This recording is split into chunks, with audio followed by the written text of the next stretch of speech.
Hello, everyone. Thanks again for joining us today for our webinar. It's actually a panel discussion talking about how healthcare organizations should prepare to navigate government, I hate saying this word, regulatory activity impacting open source. I am excited to have Kiwi Murphy, Om Mahida, and Lauren Hanford joining us. They will introduce themselves in just a moment. I just wanted to provide you a housekeeping note.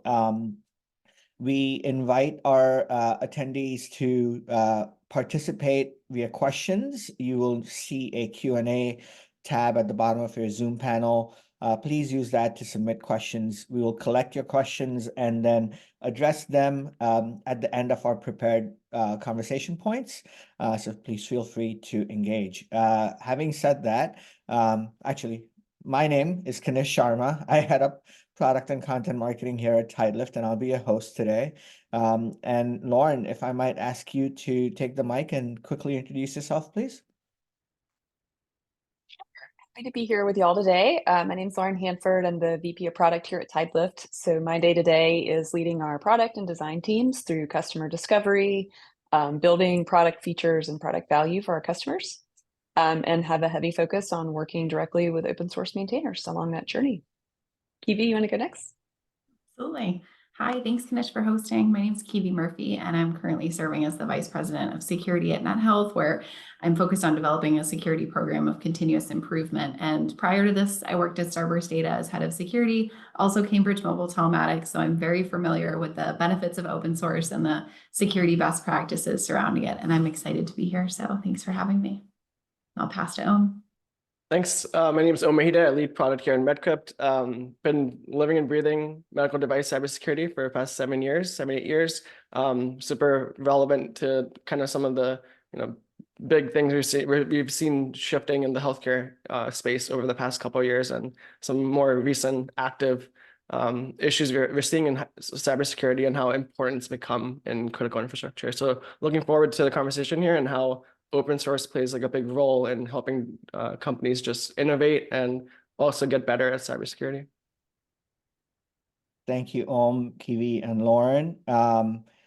We have a bunch of prepared conversation topics, but I feel like given some of the latest headlines in the world of healthcare and cybersecurity, it would be poignant to start by just a quick set of observations from you all about what's happening with Change Healthcare.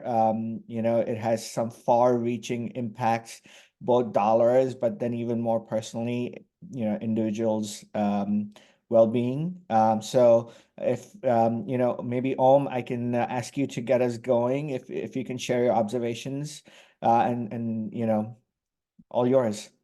Yeah, definitely. I'll try my best summarizing. I think what like my perspective on it has been and what I've seen. I think a few days ago, I think United Healthcare kind of reported issues like a cybersecurity incident that kind of trickled down to one of their like subsidiaries actually being impacted by what they reported, I think, in the SEC filing as like a nation state attack on their infrastructure and IT systems. Which caused like a significant ripple effect. From my understanding, a lot of healthcare systems in the U.S., including I think the military's pharmacy system, uses some of these systems that are impacted, and them being shut down has caused a lot of billing systems to go down, which results in patients not getting the clinical care or medications they need for their health. Which is significant. I don't think we've seen something at this scale happen before, especially in the U.S. And there's been I think there's some other chatter about like the scale of this is actually causing hundreds of millions of dollars of impact daily because of how widespread it is. I've seen one of my coworkers couldn't like recently fill out like FSA reimbursement because someone in the chain of the billing system is impacted by this and shutting their billing system down for now.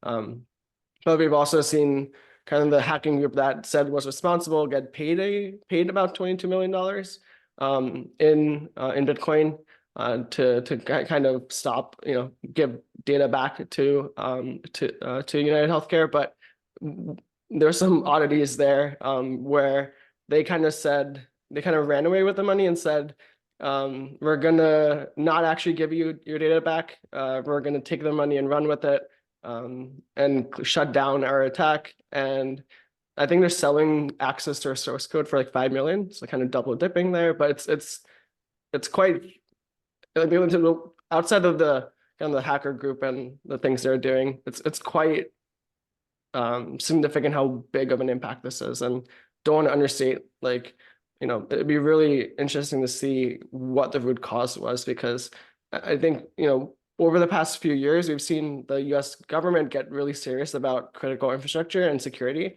to the extent of, like, there's been multiple executive orders being passed. A lot of different agencies are pushing for private industry to get better at cybersecurity and take it more seriously.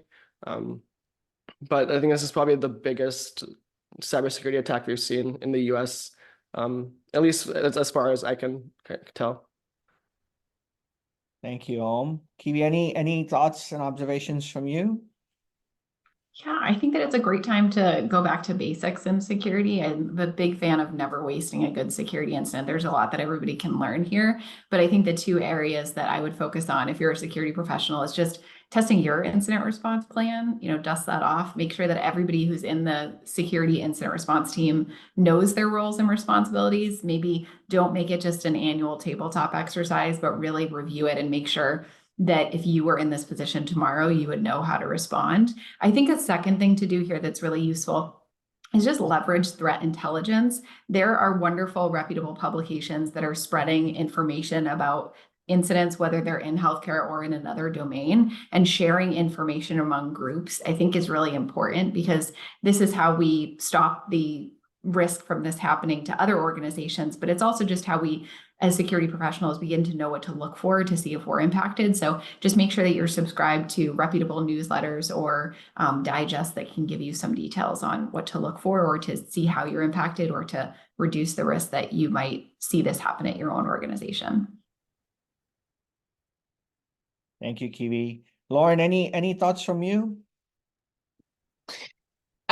Yeah, I mean, I think my perspective on this at this point is kind of more of a downstream consumer that would be affected by it. And, I agree with what folks are saying, that it does feel almost very different in some ways from things we've seen before, while also familiar. And I appreciate what you're saying, Kiwi, about dusting off those practices and making sure they're in really good shape.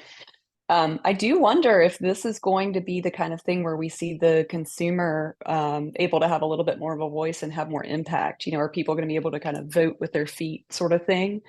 Obviously, health insurance in the United States is complicated, and people may not necessarily have a choice to leave this provider as a result of this. But I am curious to see if there will be that kind of market force effect, fallout that happens as a result.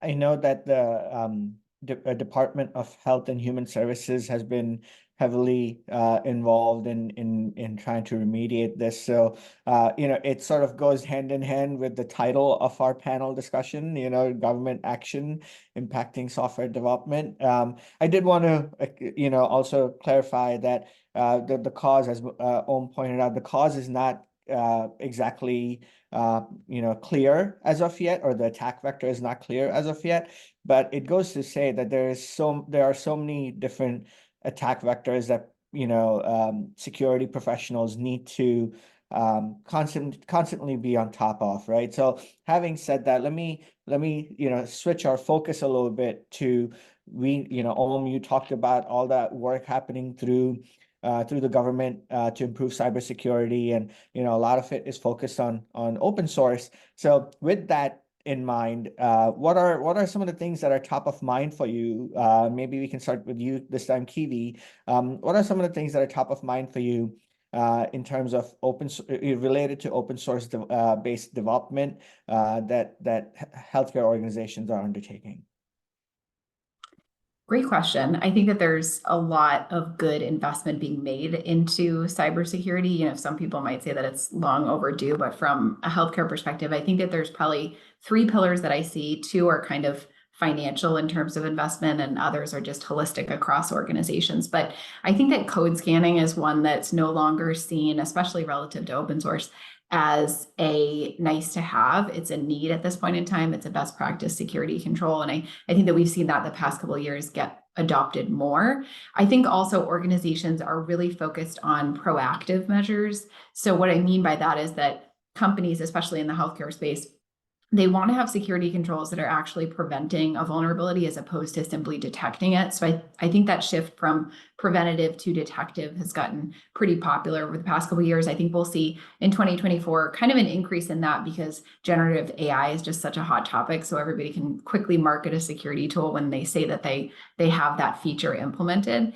And finally, something that really isn't a financial investment, but I've seen increase in healthcare is vulnerability prevention, especially in terms of employee training. So what we're seeing in the landscape is that the most pervasive and most frequent and easiest attack vector is for a malicious actor to go to somebody that works at a healthcare company or, vertical agnostic, and go to them and pretend to be somebody that they're not and be able to infiltrate, whether that's through phishing or smishing or spear phishing, anything like that. And I think that it doesn't really cost money to train your employees. Sure, you can buy a learning management system, but you can just do security awareness for all of your employees pretty easily. That can be as basic as sending out a message to your users or sending out an email to all staff, just warning them of new exploits that you've seen in the field. And that isn't something that has to be a financial investment. That's just something that I think that is really effective in terms of making healthcare safer, but that's something that you can apply to really any industry that you're in.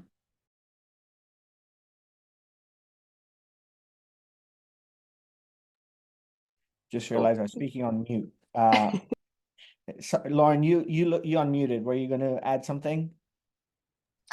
I was telling you were muted, but I jotted down a note there. Sorry. I was just thinking, Kiwi, you mentioned something earlier about, making sure that you're sort of staying in the community of security professionals and looking for information sources. And I was just thinking, as you were talking about that kind of employee training and, kind of growing that over time, in your experience, have you seen opportunities for professionals to kind of centralize even how that training happens? Are there ways to kind of do things at scale more efficiently when companies can almost come together around some kind of same secure defaults, I wonder? Yeah, I think that's a great point. And I think you're right. I think that bringing security professionals together is an effective way to do that kind of cross-functionally across different industries. And I think that that's why the security community has so many webinars, so many conferences, so many in-person gatherings. I think I see more gatherings for security than maybe any other team or any other group of people at a company. And I think that that's really important because it's an effective way to share information. And I think because we already have this really integrated threat intelligence community, you can bring it kind of in person, whether that's you're going to B-Sides or Black Hat or anything like that. I think that we'll see even more conferences kind of coming together to bring people into one room to talk about security. And then you can bring those ideas that you learn back to your employees who are not in security at your own company. Yeah, I would also add, I think we've seen CISA and other agencies also try to be more proactive about how to help the industry, the healthcare industry as a whole. I know a lot of my experience is dealing with the FDA, and the FDA has been putting kind of new regulatory guidances and requirements in place for the device industry. But oftentimes, what we've heard is there's kind of a gap in, a similar set of requirements or enforcement on the healthcare delivery side. But I think what we've seen is kind of a change in realizing, I think there was this at DEF CON a year or two ago on one of the panels, someone mentioned 80% of hospitals don't have security staffing. And there's only very few that have more than a handful of people actually focused on cybersecurity. And that kind of echoes a lot of the initiatives I've been seeing have been around trying to give more tooling and resources to hospitals and other healthcare organizations to, allow them to, from a limited budget or resource perspective, still try to make progress on cybersecurity.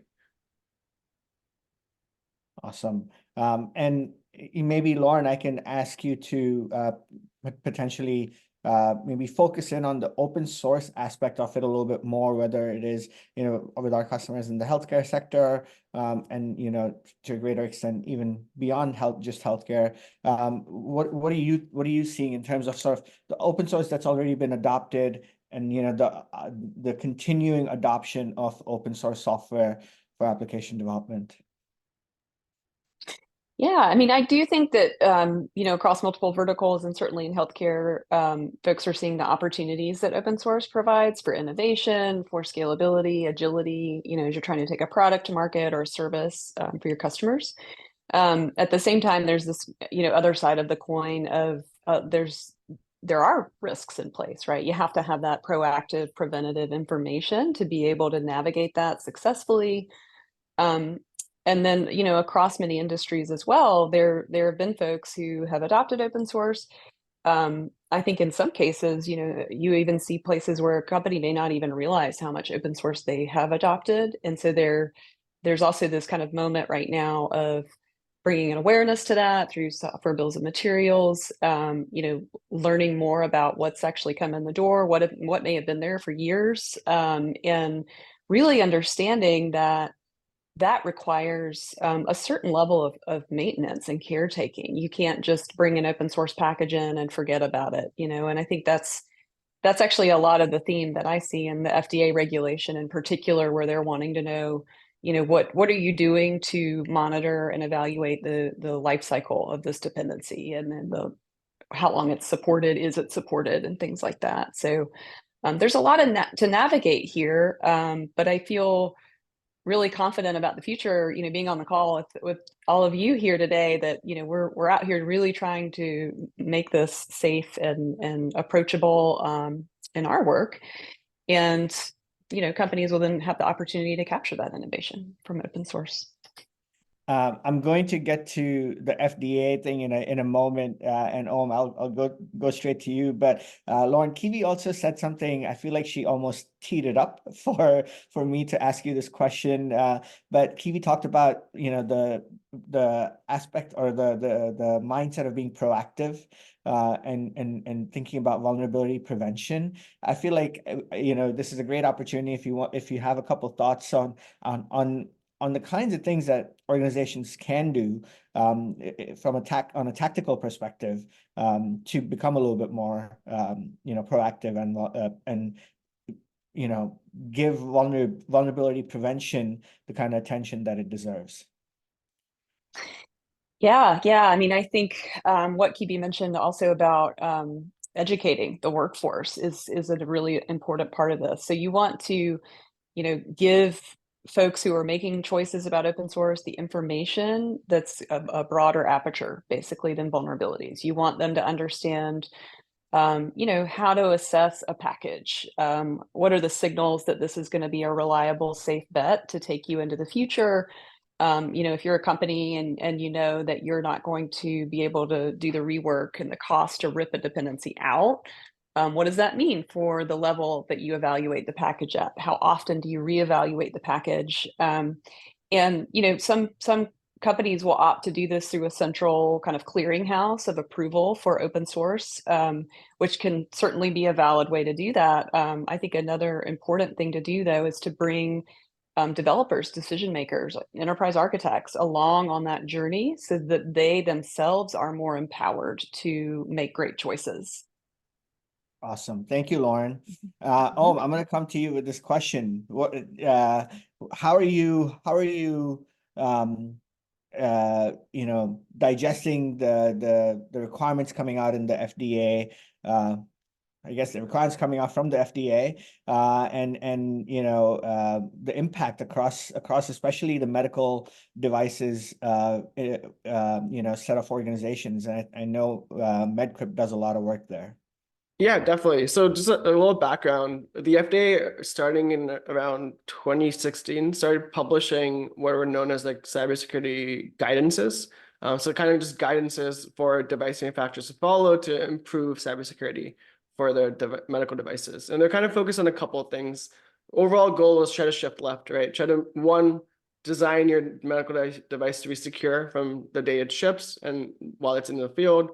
Be proactive about the dependencies you have, right? Both open source and commercial software, right? Oftentimes, now we're not building, when we build software, build devices, we're not doing everything in-house. We're oftentimes using open source software or third-party commercial software to kind of put everything together and deliver clinical care. So the FDA is like kind of sense that's what's happening more and more. But it was also introducing a security risk, right? When it came to, well, if you're relying on these external dependencies, you need to make sure you're updating them and maintaining them instead of just shipping a device. And usually medical devices are in the field for 10 to 20 years. So it's quite a long life cycle. But if you're not providing updates, it's difficult to actually 10 years later be like, oh, the device is so secure. So the FDA really focused on making sure you're able to monitor your device for the kind of dependencies you use, as well as for like security events, but also make sure the way you've designed it has good security controls in place. That kind of over the past few years really evolved into about a year and a half ago, the FDA got a congressional approval to enforce cybersecurity. Historically, it was kind of under a patient safety umbrella, but now they can actually go and enforce the security guidances they put out, and now they're requirements, right? They're both like pre-market and post-market requirements for cybersecurity.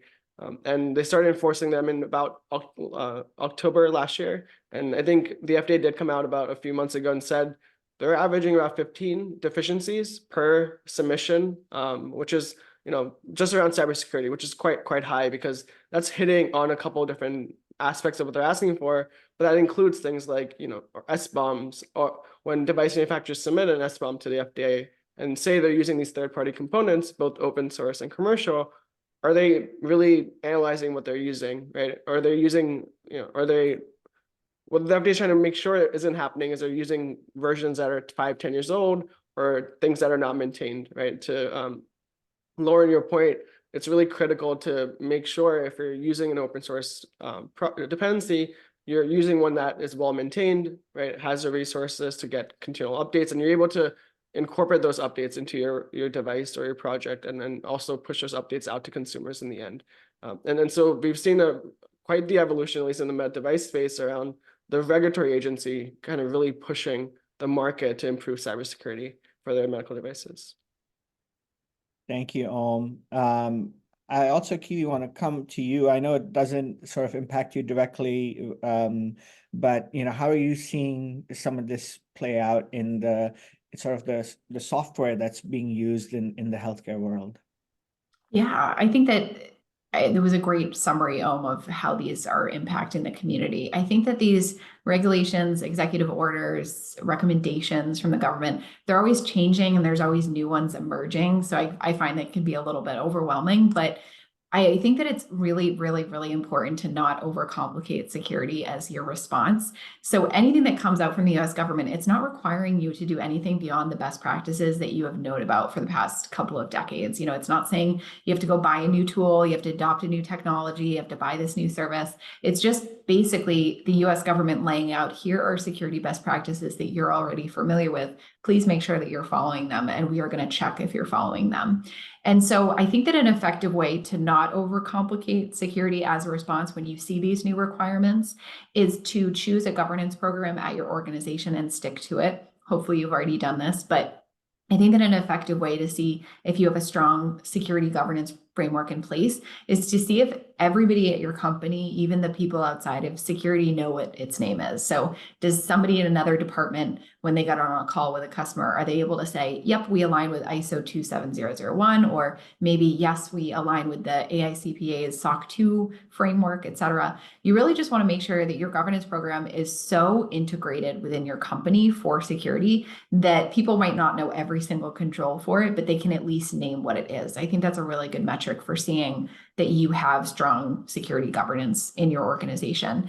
And if you're struggling to figure out what an appropriate framework is, as we all know, a couple weeks ago, NIST released their cybersecurity framework 2.0. And so this documentation I find is very easy to consume. It's written for all audiences. It's easily digestible. So you can really circulate it across your organization and start implementing those controls. I just find that if you don't know where to start, the NIST cybersecurity framework is really just helpful as a North Star. So that would be my suggestion if you are finding these new requirements a little bit overwhelming.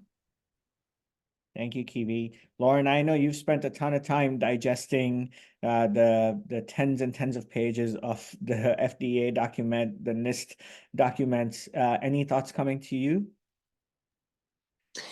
Yeah. I mean, I would co-sign. I think NIST and CISA and other folks have actually done a really good job of making things digestible and clear. And for me, a theme that comes through is this idea of valuing progress over perfection. You know, there's this sort of implication, if not overt statement in various places of, you know, this is a journey.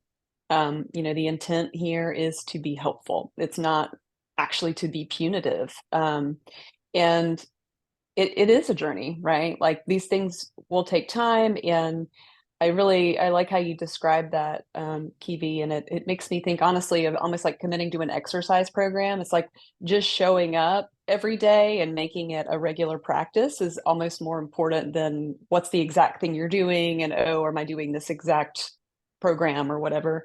I'm not an exercise enthusiast, so now I'm way outside my wheelhouse talking about this, but it does remind me of, you know, just showing up and committing, right, to being there, to doing it, having that shared foundation across the company is really important. Thank you, Lauren. I want to move to a report that I came across that talks about. So let me read the prompt because it's a lengthy prompt, and I don't want to try to put it in my own words. I'll read my writing. Found that according to the 2024 State of the Open Source Software Report, that open source usage has continued to increase across all sectors of software development. However, what we found in the report when you dig into it is that keeping up with updates and patches and the lack of documentation were specifically identified by respondents from the healthcare sector as challenges in adopting open source. Maybe Lauren, you can kick us off over here, and you know what can both open source creators and maintainers and you know open source consumers in the healthcare sector, how can they work together to solve this challenge? That's a great question. I think our guests here are going to be better equipped to sort of answer from the perspective of industry. But I think for the maintainer side, you know, one thing that I've heard personally from a lot of our customers is as much as maintainers can be really intentional and thoughtful about when they're introducing breaking changes to upgrades and how they're delivering the documentation of how to migrate a release. You know, there's a really big difference between the way large enterprises use software and the way open source maintainers use software, and the agility that maintainers have to be responsive when an incident happens or, you know, all kinds of things. They don't have to take end of life or deprecation as seriously in some ways as an enterprise company, because they've just got way more agility to handle that situation should something happen. But yeah, I mean, I do think that more and more partnership would be good for all. I mean, I think, you know, to the point of the conversation earlier, just this is a really big challenge. It's a big global challenge, and we're all going to have to work together across industry and the folks who've been building this open source to solve it. Yeah, I don't know. Kiwi, I'm curious, in your experience, you know, are there things that you feel like industry would find more useful to stay on top of it could be a very overwhelming volume of changes. Absolutely. Well, I think that in order to be able to get open source adoption at your organization and then be able to actually get that information about updates and make good relationships with maintainers, I think it starts a little bit at the top. Like, I think you have to have buy-in across your organization or maybe at the executive level in order to get people on board with using open source. I would say that maybe sometimes that's even more important than being integrated within the open source community and having those relationships with maintainers. Because I think that you can solve that relatively easily. You can subscribe to updates. Oftentimes the maintainers are very approachable and you can reach out to them directly, et cetera. But I think that comfortability with open source adoption, in my experience, is something that you really have to go with your internal leaders and your internal stakeholders and make sure that they're on board before you take action. And I think that, especially in healthcare, heavily regulated industries are slower to adopt open source, even though there are many benefits, and maybe they even know of those benefits, and there's people within their organization who are championing those benefits and trying to get people on board. But I think that if you're looking to get adoption in your organization, you have to kind of fight against these inaccurate beliefs that open source means insecure. And I think that I've seen probably 2 effective ways to do that so that you can leverage open source more in your organization. I would say you should communicate to your stakeholders that there is a lot of community scrutiny. So oftentimes open source in the community benefits because it has lots of eyes reviewing its code, which can lead to faster identification and fixing of security vulnerabilities. But then in addition to that, you just have general maintenance. And I think that having those repos looked after by dedicated maintainers, it means that it tends to be more secure because they're promptly addressing reported issues and they're releasing updates. So I think that, as I said, I think it's more important to kind of get that internal support before you start looking to kind of having those partnerships outside the organization, because you need to have people on board with it that you work with day to day in order to make it widespread in your company and have people back it and not kind of share this notion that it's insecure. So that would be my suggestion. Yeah, there's a couple, I mean, I want to reiterate, like, oftentimes open source has a misconception that it's, because it's like an open project, it's the code's out there, right, on an open repo, there's just a maintainer, who's doing this on their side and maintaining the project. It can be less secure, or the quality can be less. But I think sometimes people compare that to either their own team's ability to ship something, or taking an off-the-shelf commercial product, right, and using that. But oftentimes, I think usually the bigger battle is really between, can I build this internally versus can I use an open source component and just use, get the functionality that way. So a really related analogy. About like 5 years ago, I was at a medical device software conference, and I was talking to just one of the engineers at like a large device manufacturer who was saying, like, he was super, from a technical perspective, he had written his own Bluetooth stack for the device a few years ago because, at the time, Bluetooth was pretty new still. It was the right technology for them to use for the clinical functionality of the device, but it required some performance modifications so they could optimize like the battery life of the device they were building.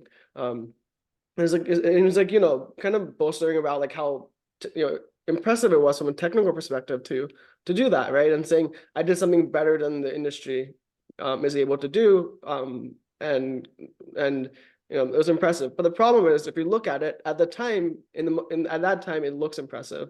But if you think about actually maintaining that stack, 5 years later, there's no one at that company maintaining the Bluetooth stack of what they wrote internally, updating it, catching it up to standards.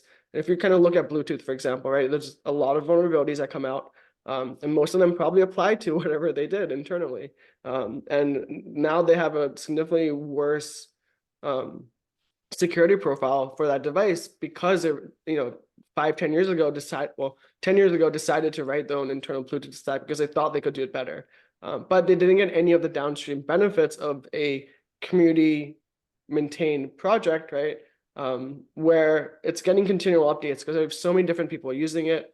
You have maintainers paying attention to like any pull requests that come in that need to, fix any issues.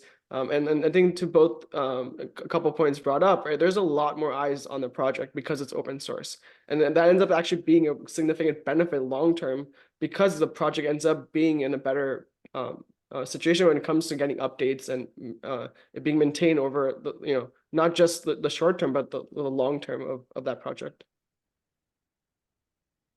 I love the positive light that you painted open source in. It's not just a joke, but I do think you're very accurate in terms of the ability to stay up to date with the latest and greatest innovation that open source brings to an organization. But that I'll go around the room once more, see if anyone else has any thoughts. But that was sort of our end of our prepared topics. We do have a few questions, but Kiwi, Lauren, any closing thoughts for you? All right, let me go to questions. First question we have is the attendee is saying we have a limited budget where I work and we're looking to start using more open source, but we are worried about the risks of open source software. How can we convince stakeholders that we can use open source safely? I think this goes to a couple of the points both Kiwi and you were making, but any additional suggestions for this attendee that you might make? Yeah, I think it's always important to know your audience and try and speak the language of the business. And what I mean in terms of kind of an actionable takeaway here is to make sure that if you're talking to the CFO, you're talking in numbers. What numbers are, what money are you going to save if you leverage open source?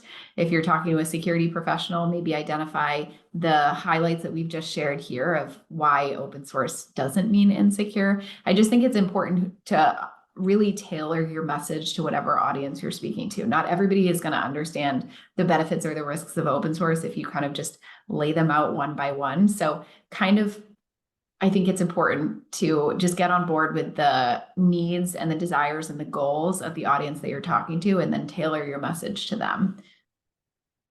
Awesome.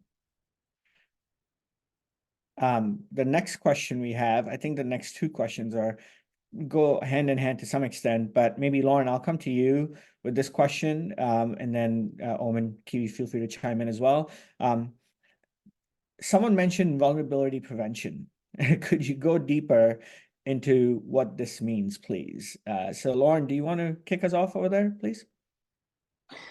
Sure. So this can mean a couple of different things within the organization. Of course, you can be doing this with the code you're writing internally and have processes and controls around that.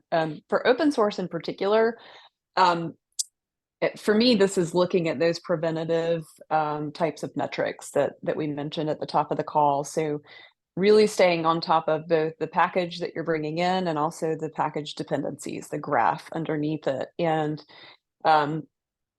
creating a program, I think this is actually part of that top-down approach to communication and buy-in, is that you've got to create a program around not only how are we going to bring open source in, but how are we going to stay current on it? Because this is where people will inevitably get themselves into trouble and wind up in a vulnerable position.